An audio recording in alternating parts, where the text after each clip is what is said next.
A relationship with the right referral partner could be a game changer for any B2B company. So what if you could reverse engineer these relationships at a moment's notice?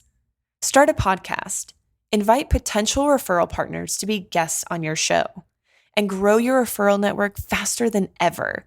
Learn more at sweetfishmedia.com. You're listening to B2B Growth, a daily podcast for B2B leaders. We've interviewed names you've probably heard before, like Gary Vaynerchuk and Simon Sinek, but you've probably never heard from the majority of our guests. That's because the bulk of our interviews aren't with professional speakers and authors. Most of our guests are in the trenches leading sales and marketing teams. They're implementing strategy. They're experimenting with tactics. They're building the fastest growing B2B companies in the world. My name is James Carberry. I'm the founder of Sweetfish Media, a podcast agency for B2B brands, and I'm also one of the co-hosts of this show. When we're not interviewing sales and marketing leaders, you'll hear stories from behind the scenes of our own business. We'll share the ups and downs of our journey as we attempt to take over the world. Just kidding. Well, maybe. Let's get into the show.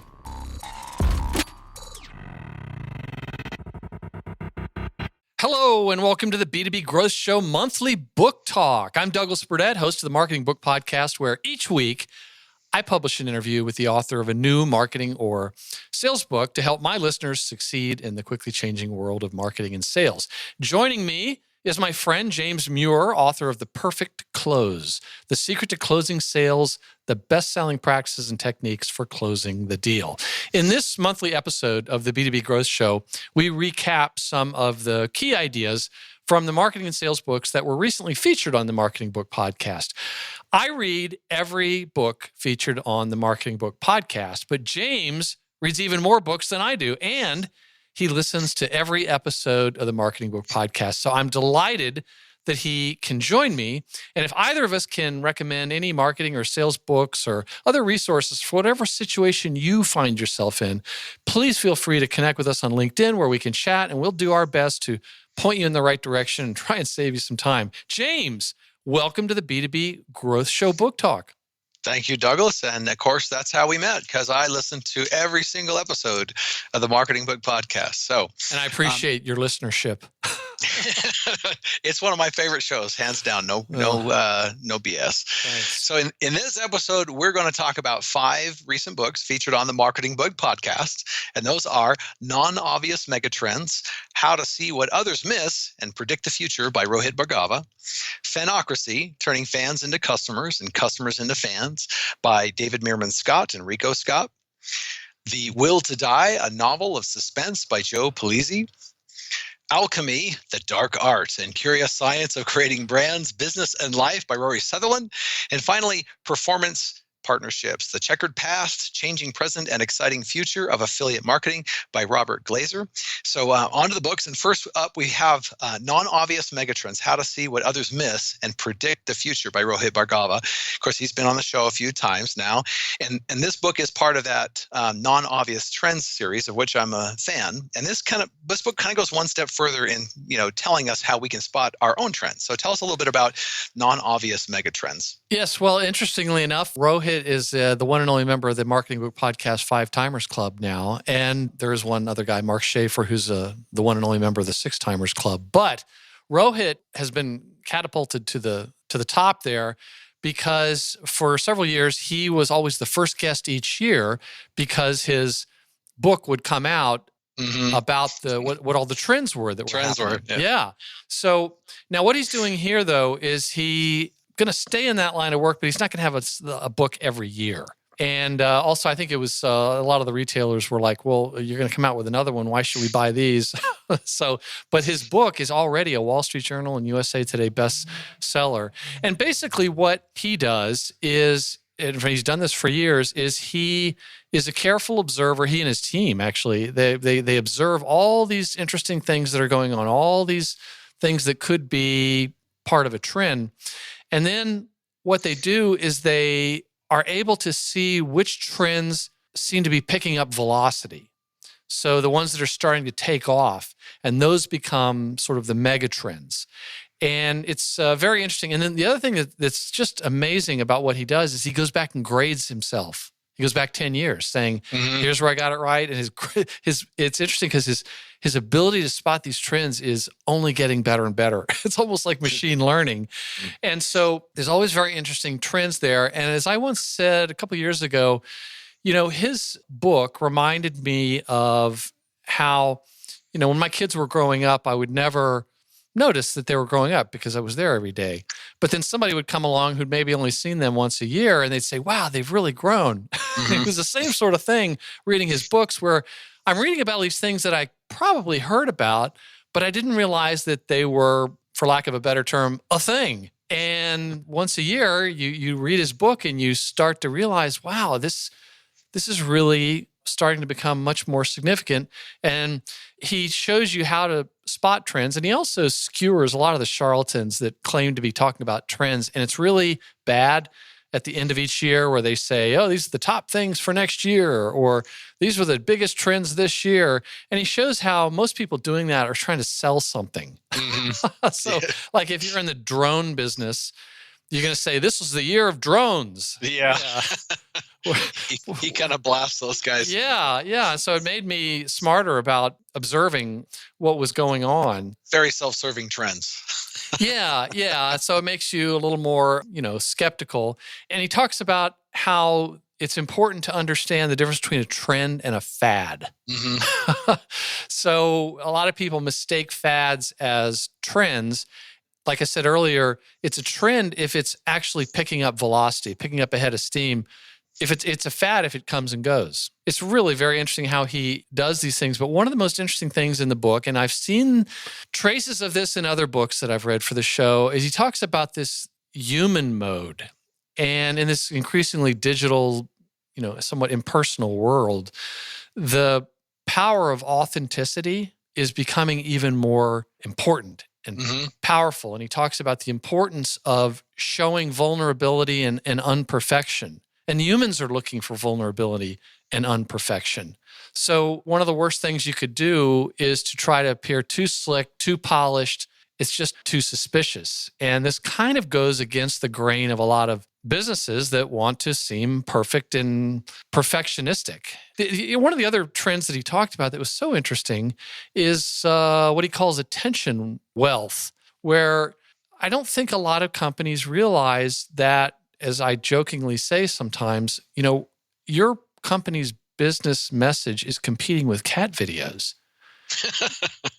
You know what I mean? There is so much that's fighting for our attention, much more so than a few years ago. So this attention issue seems to be a real blindside for a lot of companies where they don't realize that people aren't interested in what they have and that it's just getting harder and harder and harder to get and keep people's attention.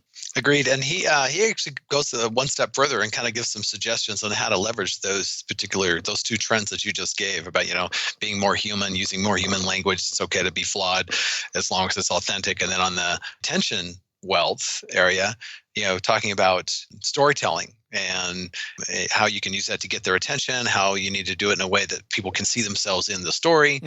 And then kind of on the coattail of that one was the trend of trying to help people to figure out what they should be paying attention to, right? Like, give me a tool that helps me. Oh, if you like this, you will also like this other thing. That was an interesting way of leveraging that particular trend.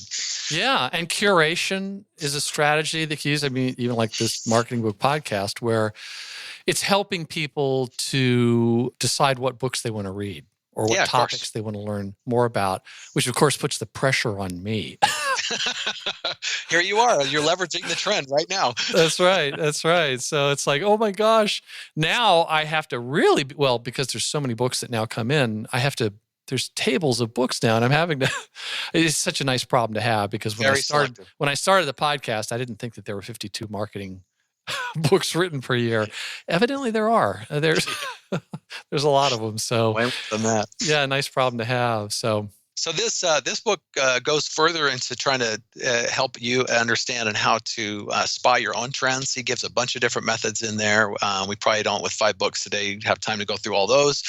But his one takeaway with this was be more open-minded, right? Read things that you wouldn't normally read, because that gives you exposure to sources. And that tied right into his, one thing that readers can do, which is, read magazines that aren't not necessarily targeted at you, because that gives you exposure to these other things. So I love all of Rohit's books. This book is no exception. I thought it was a great read. Yes. All right, next up, we've got Fanocracy, Turning Fans into Customers and Customers into Fans by David Meerman Scott and his daughter Rico Scott. And this book is from the patron saint of the Marketing Book Podcast. So tell us why you call David Meerman Scott the patron saint of the Marketing Book Podcast. Okay, so quick backstory. There are two books that have had the biggest impact on my career, my working life. And everyone has one, a couple of these books where you read the right book at the right time. And one of them was Ogilvy on Advertising, which I read back in the 80s after I got out of the Army. And I said, holy cow, that's what I want to do. I want to go into advertising. And I did. So I stayed in advertising for a long time. And then I started to realize the whole advertising world was changing permanently.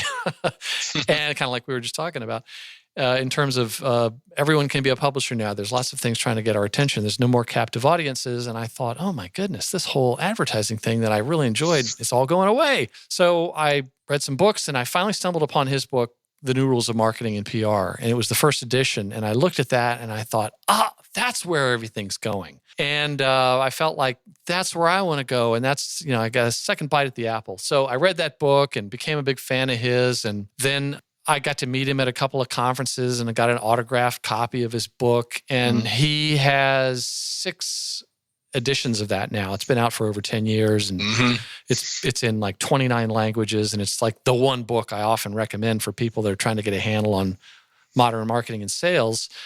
So when I decided I wanted to start this marketing book podcast, I asked him if he would like to be a guest. And he said yes. And he was the first guest. But did he know he was the first guest? No, he didn't actually. So we did the interview, and after the interview, he said, "This is a good interview, Douglas." Of course, it was a different book, but I'd read his book and asked him questions about it. He goes, "This is a really good interview." He said, "How long have you been doing this?" And I said, "That was my first interview." And so he was very nice about that. He goes, "Well, you did a great job, and I think it's going to work out for you." And so anyway, whenever I start an interview, I'm always thinking about the kind words he said. And then I've interviewed him 4 times now about other books he's written. So that's why he's the patron saint of the Marketing Book Podcast. Yeah. And he's very supportive and has tremendous books. And I'm, my life is better because I have studied his books. And actually, I think his 7th edition of that book is coming out in the year 2020. And I believe it's going to be over like around 500 pages. Holy smokes. Yeah. Well deserved. It's a fantastic book. Yeah. For anybody that might be listening, just to toot your horn for you that maybe hasn't heard the podcast, Doug is absolutely the best interviewer. He reads every single book. He knows the content of the book from top to bottom, and every single interview is unique. He's not following a formula. So the insights that you get from every interview is really unique. And that's what attracted me to your podcast from the very beginning. It's the quality is just off the charts. It's really the best. If you're interested in sales and marketing books, there's really no better podcast. So there, I tooted your horn for you. Well, thank you. I appreciate that, and I'll send the check. No.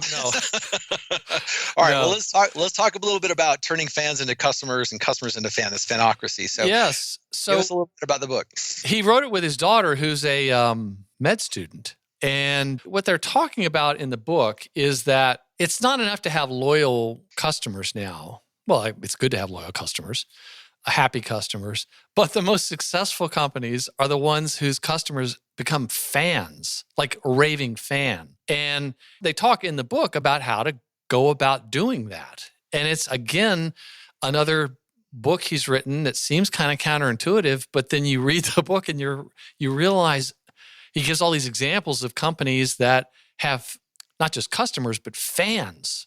And it's in all different lines of even products that people might think are boring. He talks in the book about how people are becoming increasingly isolated and they're able to build a sense of community by connecting with other people who do similar kinds of things. In fact, in the interview, we laughed because I had taken a picture of the book as I was reading it, and you happened to see that I had it on my lap. I was wearing camouflage pants and there was a rifle off to the side. And he thought that was very funny because I was a fan of hunting and I happened to be reading it while I was hunting. And just so anyone knows, I didn't get any deer last year because I'm reading these books in the deer stand. So the deer. Not looking for deer? Yes, I'm not looking for deer. So I'll look up or whatever, but I'm sure, I know that I've missed some because I start reading these books and I'm thinking, well, you got to sit there for hours and hours. And I'm thinking, no, I'll see it if it comes by out of the corner of my eye. No deer.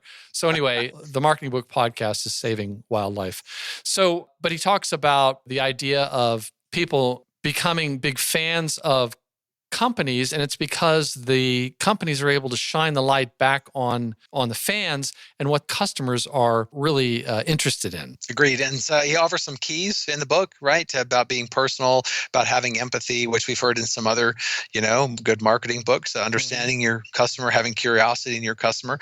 A little talk about proximity, being close to the closer you are to your customer, the more human that connection becomes. Yeah, and live events can play a bigger role than people realized. Yeah, I thought all of that was fantastic. And now the part that I thought was interesting on the podcast is you guys debating gating content. Yes. Are you gonna share? Sure. Okay. So the joke was that I said we're going to talk about religion now because in the book he talks about how some in the marketing world there's it's like a religious debate. Should you put all your content behind a form and require people to fill it out in order to get the content, or should you share it freely? Well, he's always been a big proponent of just sharing it freely. And now, from a search engine optimization standpoint, for people that are familiar with pillar pages and all that sort of thing, it actually works better for the search engines to find all that. You can still generate leads, but now it's sort of like your content should almost be like a bookstore where people can check it all out. They can look at it all before they decide to buy it and give you their email address, because all these studies I see, people are less and less inclined to share email addresses now to get content. So, but the joke is that it's almost like creationism versus evolution when it comes to marketer. But the fact is, you need to balance your desire to generate the lead, capture the email address, with the fact that people are increasingly less interested in doing that. Agreed. Yeah. And he did come up with a hybrid way in there, right? Give them the content first. And if you like the content, then give me your email address, kind of a way of doing it. But yeah, he's definitely on the non-gating side, the content side of the formula there. So anyway, I thought that was a great, your conversation on the podcast actually was as good as the content that's right in the book on that. Well, thanks. He's way up high on the Douglas Burdett man crush list. And I think he's on everybody's crush list. Right. Yeah. Awesome. And he was a model when he was younger, so I'm just just putting that out there. I did not know that. All right. In Japan. He was a model in Japan, yeah. I'm getting the Google search out now. Yeah, so anyway, that was just another interview. I just loved being able to do it, so. Yep. So one takeaway for him on this one is fandom's not just for musicians and athletes, it's for everybody. And the one thing that you could do is just recognize that being passionate about something is actually infectious. And so be openly passionate about whatever you're passionate about. So great book, definitely worth the read. Next up, we've got The Will to Die, a novel of suspense by Joe Pulizzi. And now, this is kind of a unique type of book for your show. He's been on the show several times now, right? And he's a member of the Marketing Book Podcast 4-Timers Club. That's right. So I think he's getting the Taco Bell bonus at this point. At any Sandusky, Ohio Taco Bell. Exactly. So, all right. So tell us a little bit about The Will to Die. This is a unique spin. Okay. So it's a murder mystery, and here's how it ends. No, I'm kidding. I won't. No spoilers. That's right. In fact, when we talked about the book, but we didn't talk too much about the book because it's a mystery and people want to read it. Yeah, but it was a really interesting murder mystery. Now, he's written several marketing books, content books. He's the founder of the Content Marketing Institute, started Content Marketing World, and a very smart guy, and just as nice as he is smart. And he sold Content Marketing Institute to another company, and he's still connected with him, helps out. But he decided he wanted to write a novel, a murder mystery. And he said the reason why is because that would be the only thing his wife would read.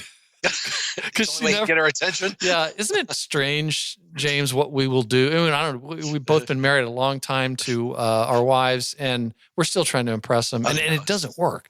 But my wife hasn't read any of my books either. So. yeah, okay. All right, we should start a support crew for you guys. But so he wrote this book, and it was about a murder mystery in Ohio, and it was a guy who was owned a marketing agency, and his father passed away. And then he started to realize there was something going on in the town of Sandusky where he was from. His firm was in Cleveland. And what was also interesting was that Joe released this as a free audiobook on iTunes first. And then in the spring of 2020, he is going to then start selling the Kindle version. And then in the summer of 2020, he's selling the hard copy of the book. But he did it kind of backwards because he's building his audience. He's trying to get his fans, his followers, a pool of them growing. And he's going to start writing more of these books about this main character whose name is Pollitt. So it was sort of an interesting content marketing play there where he's trying to build the audience before he's trying to sell anything. And he actually wrote a book about that called Content Inc., about all these companies that actually started with content and they built audiences, and then their audiences told them what they wanted. He said Content Marketing Institute was a perfect example where they thought they were going to be like a kind of like an eBay for content, people who needed content writers and all that, and they realized it just wasn't working. He almost closed it. But what all these people, because they'd produced so much content, they were saying, what we want is events. We want training. And so they were like, oh, okay. Well, let's pivot the business and do that. And it's become very, very successful. Yeah, and so more than one example of that too. Yeah, so that's what he did. And so when he said, hey, can I come back on the show? And I was very excited to hear from him. And I said, yeah. I said, well, can you send me a copy of the book? Because I always read the hard copy of the book and mark it up. And he goes, no, there's no hard copy yet. And so I listened to it. It was the first audiobook I'd ever listened to. And I know that you listen to a lot of audiobooks. I do. And I don't know that I'm going to listen to an audiobook again unless I have to, because I just, you have to pay such close attention. Because when I'm reading the book, I can make sure I can, I follow every little detail. And, so it was a very different experience for me. I think a lot of people listen to audiobooks, and that's a great thing. So what we did talk about in the interview were some really, really big trends in content marketing, the content marketing world, based on a big keynote he gave. And there were a couple that I wanted to mention that I think would be very helpful for listeners to this show, the B2B Growth Show. And he talks about, to be successful at content marketing, and he's seen this a zillion times, and I think that's a real number. Always be selling internally. So in other words, all these people that are doing content marketing, one of the big mistakes they make is not helping people in their organization understand the point of doing content marketing. And, you need to have a strategy for that sort of thing. But that was interesting. And I think that applies to basically anybody in marketing. Really your most important audience is your internal audience. And that could be the people that sign your checks and give you direction, but it's also your employees. Make sure everybody in your organization understands what's going on there. And then another thing he talked about that is a very basic tenet of effective content marketing is where he says, do one great thing. In other words, please try to avoid doing check the box marketing. Okay, let's do a podcast. Did a podcast? Great. Check that box. Did we do a book? Okay, check that. Do we have a blog? Okay. Are we doing skywriting? Okay, check that. No. Just do one thing really, really well. And he talks about how so many companies, the ones that did really well, did one thing, one form of content really well before they tried to add a second one. Yep.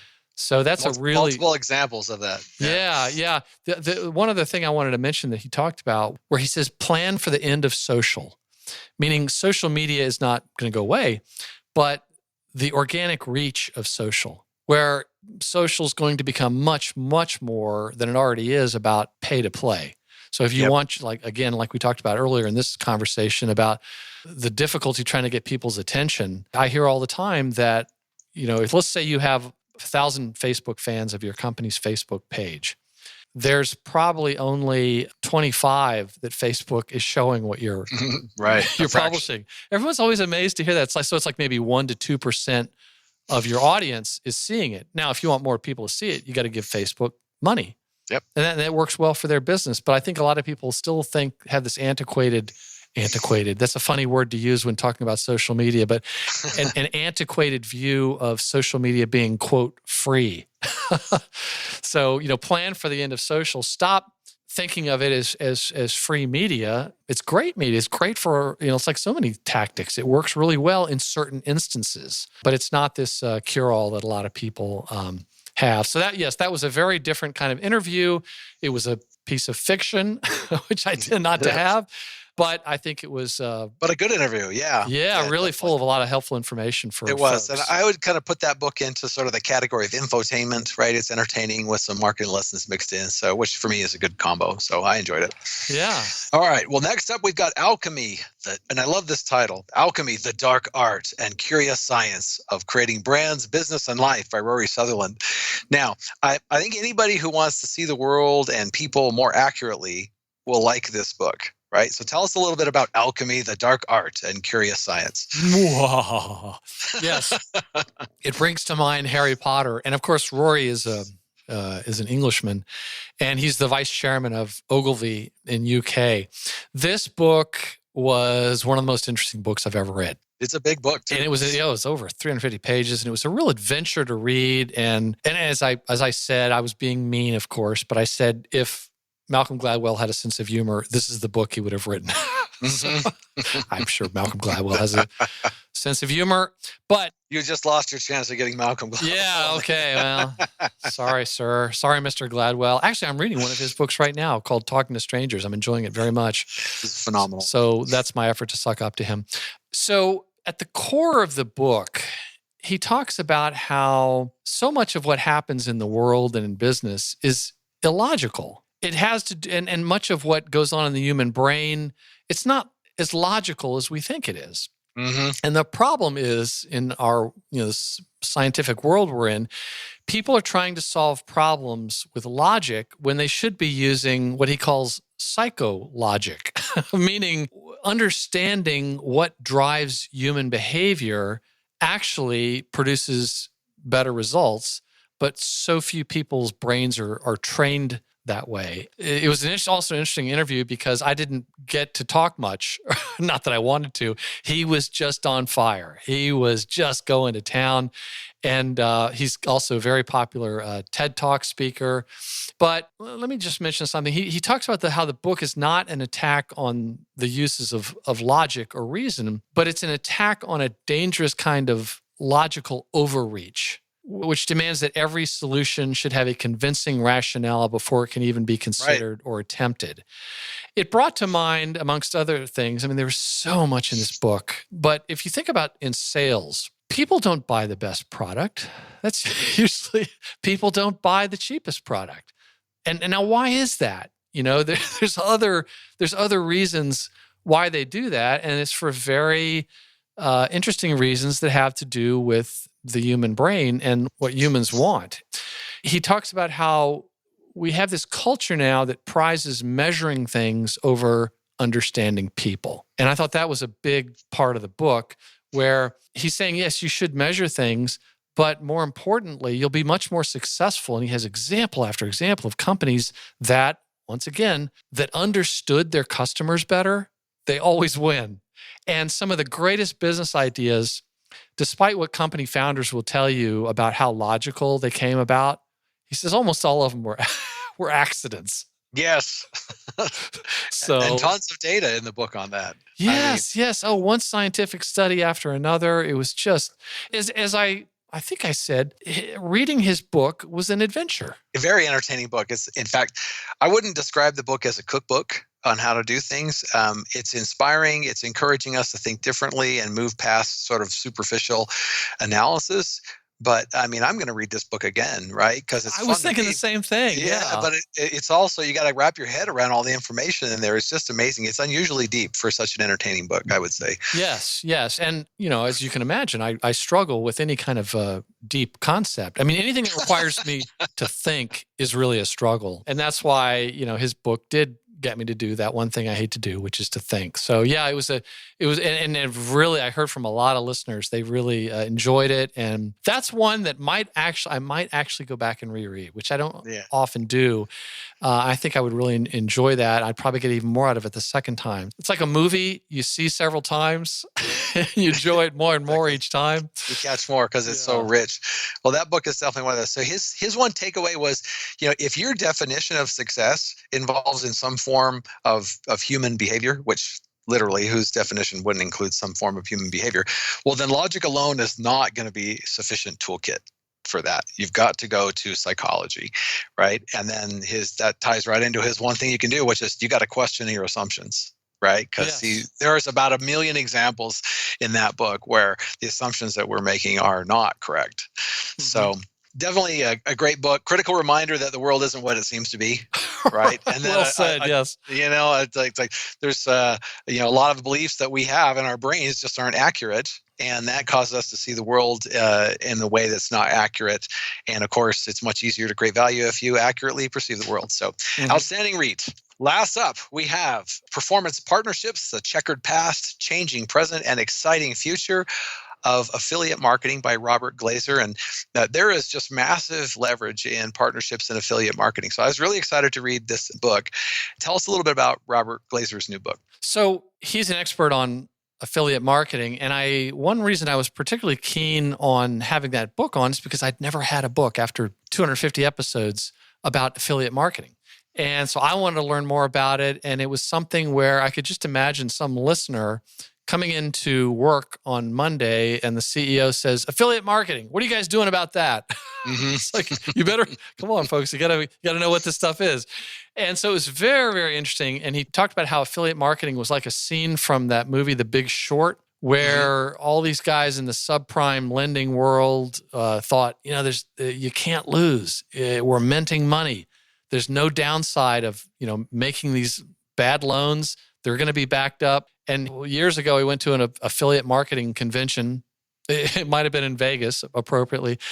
And it was the same vibe where they were like, we're minting money. You can't go wrong. And part of the problem, he was very skeptical. There was massive fraud in affiliate marketing, just like there's still massive fraud in digital display advertising. And so basically affiliate marketing is where you are paying a commission to people that are bringing you business. And it's really important in the book to show how the fraud was happening, like in terms of attribution. And like if you've ever, I'll give you an example. If you've ever gone to buy something online and it'll say, do you have a promotion code? So naturally, we all do this. We'll type in, ABC retailer promotion code to see if there's one we can find, And, why pay more, right? So you put it in and you go, it'll bring up some website and it'll say, here's a code, but, and of course they never work or they rarely work. But what happened was they were putting a pixel on your computer and then they were getting credit for that sale with that retailer. Well, you see how that's fraudulent? Yep. Even though maybe the original reason that you went there could have been a totally different. Yeah, well, right? they had nothing to do with, the customer was already ready to make a purchase and these people were jumping in line at the last minute and they were getting credit. And then there's also these networks, and the networks represented the buyers and the sellers, which, I don't know what could go wrong there. A lot of fraud. But affiliate marketing is getting much more ethical, and they're using technology well. And companies are getting better at understanding the true value of paying these commissions. And so it was interesting. I don't know that I'll have another book on that unless maybe he writes another one, because it's just not there haven't been many books about that topic, but it was one that I think marketers should know about. Yeah, I think one of the most compelling aspects of what was in the book and the affiliate marketing is that you're generally only paying for an actual action that takes place. So if a sale takes place or if you're asking for a lead, you don't have to pay until you actually get one of those. And so that's the allure of it. The trick, of course, is the accounting of all that. And so that book blows apart a ton of when he says the checkered past in the subtitle, he spends quite a bit of time on the checkered past and really a bunch of the pitfalls, right, that you could fall into doing it. So there was one guy he talked about in the book who went to prison. Yeah. So listen up. Yes. Takeaway from him on this one is he claims it's the best marketing channel when you do it properly. And I testify, I think that when you can use partners, that there's massive leverage in that. So I might agree with him on that. One thing they can do is what he suggested is that if you have a program that you can go figure out your top 10 publishers and go look at their conversion rates and their revenue, and then look at their site and how you're being promoted there and see if that's actually making sense. And then he actually has a site that people can go to called affiliategrader.com where you can sort of test and vet the quality of the affiliate program if you've already got one going. So it's definitely an interesting foray into the mechanics and the pitfalls and the future of affiliate marketing. Very illuminating, worthwhile read. As always, I learned a lot from this month's books. A really stellar collection of books here. So tell us a little bit about the new books that you've got coming up on the Marketing Book Podcast. Okay, so the next time we meet, there's only going to be 4 books, and they're all nonfiction. Okay, so we're going to get back on track. And the books we're going to talk about next time, so please stay tuned, are Sales Truth, Debunk the Myths, Apply Powerful Principles, Win More New Sales by Mike Weinberg. The 7th Level, Transform Your Business Through Meaningful Engagement with Your Customers and Employees by Amanda Slavin. Same Side Selling, How Integrity and Collaboration Drive Extraordinary Results for Sellers and Buyers by Ian Altman, and Content-Based Networking, How to Instantly Connect with Anyone You Want to Know by a guy named James Carberry, who evidently has a podcast called The B2B Growth Show. So he's probably listening to this right now. So, hey, James.